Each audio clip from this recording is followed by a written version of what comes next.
See, when you see the 4 Mahavakyas, these 4 Mahavakyas have been, there is an order to it. Okay? Because it's the stages of the evolution of a student, of a learner or a seeker. Okay?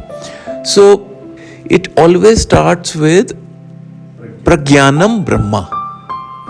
That what is Brahman? Brahman is consciousness. The whole consciousness is Brahman. That is the first point where we start. Okay? And so they say that this, all that exists, which is consciousness, that is Brahman. Okay? So that's the first point of contemplation for the seeker. That understanding, as we said, that yes, everything in this universe that exists is only Brahman, so that the baseline is drawn. Because otherwise, what is Brahman? Right? We don't understand what Brahman is, and therefore there's a confusion on that. So that is important to, understand that I'm seeking Brahman, but what is Brahman? That Brahman is defined, and defined to be the all-pervasive, all-pervading reality. That is Brahman, that is important to understand. Okay? Then they say, then the next one, after that, once the student has understood this, he graduates to the next one, which says, Ayam, Atma, Brahma. That what is inside of me, right, that consciousness which we call as Atman, okay, that is also Brahman. So that means that if everything outside is the all-pervading reality is Brahman, there is a reality which is inside of me also, which people call it as Atman, because that's individual. Okay?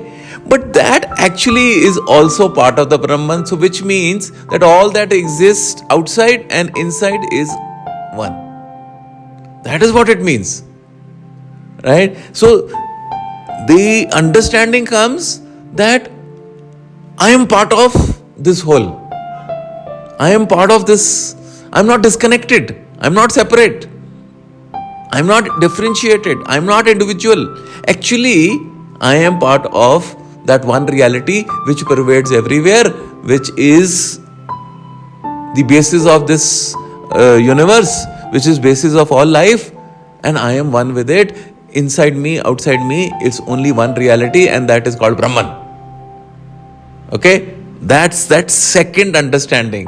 And you have to merge in that understanding.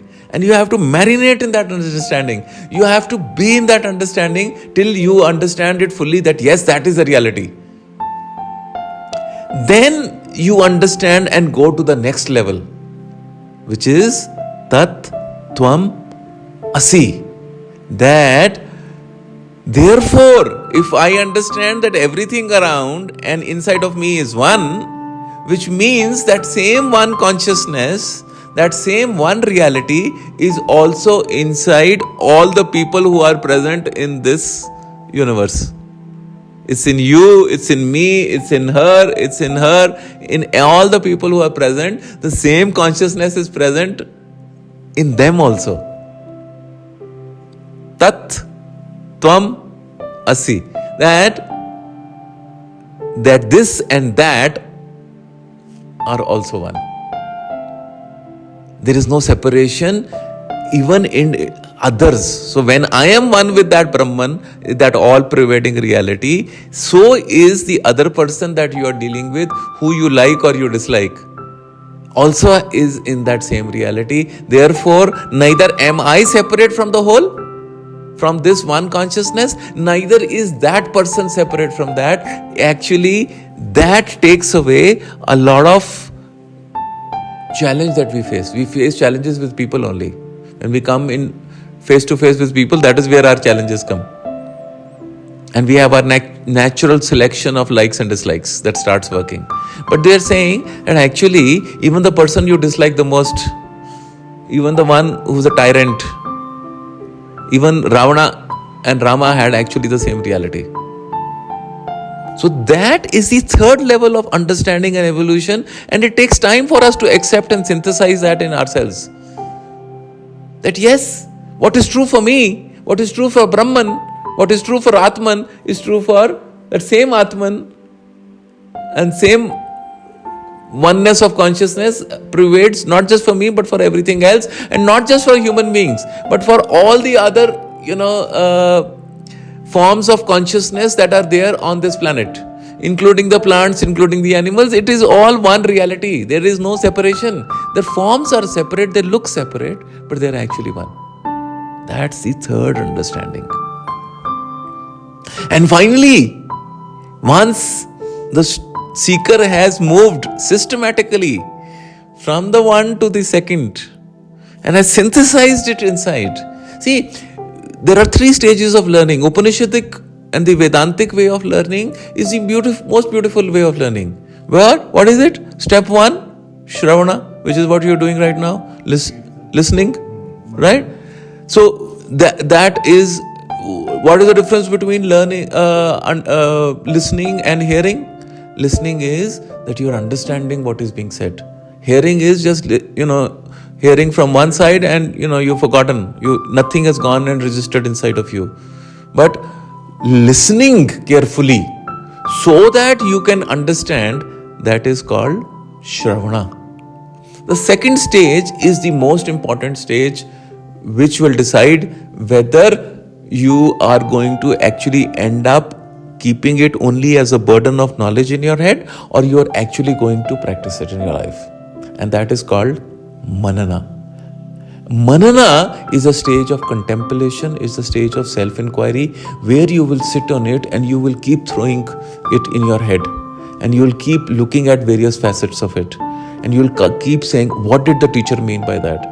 What is it really, it is? And then you start, looking your life around, and you start looking at every aspect of it. And then you say, okay, is that particular person that I really like also Brahman? Is a part of my same consciousness? Is that person that I do not like at all, who I run away from, who I dislike? Is that person also part of the same reality?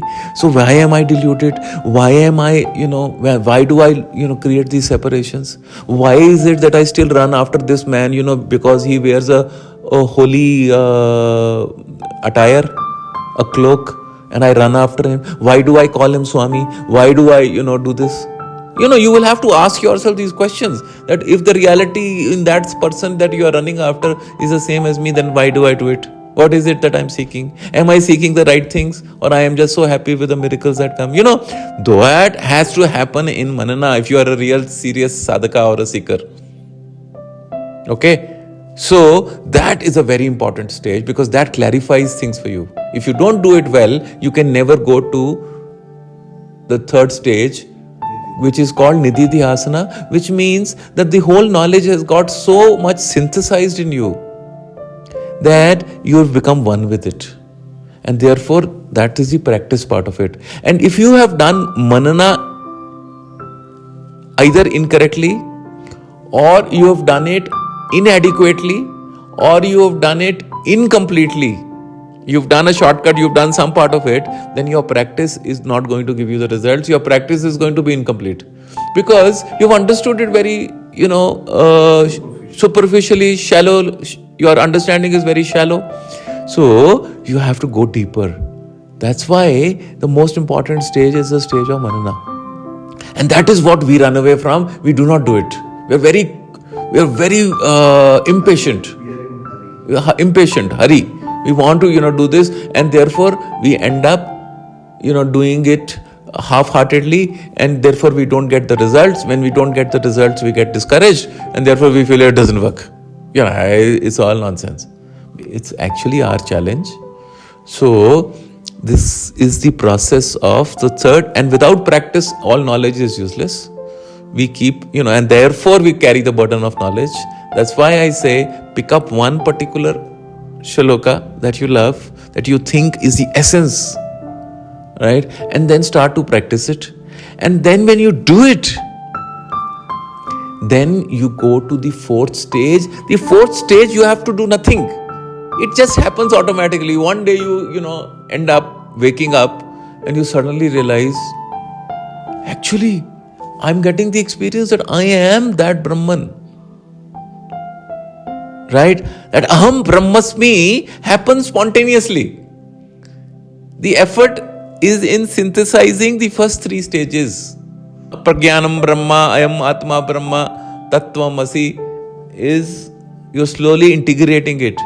But the fourth one is a natural result, is a consequence. It's an experiential state. It happens by itself, and then one day you realize, of course, that is what it was. And then you become one with it. And once you are one with it, then there is nothing else to be done. That's why I told you, after you become one with it, you must watch a movie. Because that also you will shatter. Because stopping doing that was only till you reach that stage. Then you are free, you are liberated. Na muktir, na banda. Right? Aham nirvikalpo, nirakara rupo, vibhurvyapta sarvatra, sarvendriyanam. All that these indriyas are seeing, all that they are exploring, all that they are consuming is only that formless one reality called consciousness or Brahman. Sadame samatum. And it is always now, not just now. Before me, after me, at this moment, it is the all-pervading reality. It is the basis of everything. Sadame samatvam. Na muktir na banda. I am neither liberated nor I am caught. Because I am consciousness. How can I be caught? How can I be liberated? I have broken all those barriers. Chidananda Rupam, Shivoham, Shivoham, Chidananda Rupam. This has to be your experience. It has to come from inside. You have to feel every aspect of it. You have to live that reality. You have to feel that joy inside of you.